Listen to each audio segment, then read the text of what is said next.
mundo ng esports, ni-reveal na ng M6 World Champion na Onyx Philippines ang dalawang MLBB heroes na makatatanggap ng championship at finals MVP skin.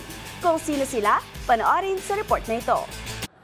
Inanunsyo na ng M6 World Champion Onyx Philippines maging ng finals MVP na si Duankel Rapillas ang mga hero na makatatanggap ng commemorative skin. Ito ay bilang bahagi ng kanilang kampyonato sa M-Series na ginanap sa Malaysia noong nakaraang taon. Napili ng team ang hero na si Joy, habang ang star gold winner na si Kelra, ang hero na si Beatrix bilang finals MVP skin. Sa paliwanag ni Onyx Esports Vice President for Esports Franchise Paul Coach Yeb Miranda, nirerepresenta ni Joy ang kanilang team pagdating sa kulay at skills. Habang para naman kay Kelra, pinili niya si Beatrix dahil sa pagkakapareho nila gaya ng ability to adapt at ang pagiging asintado sa pagtira ng kalaban.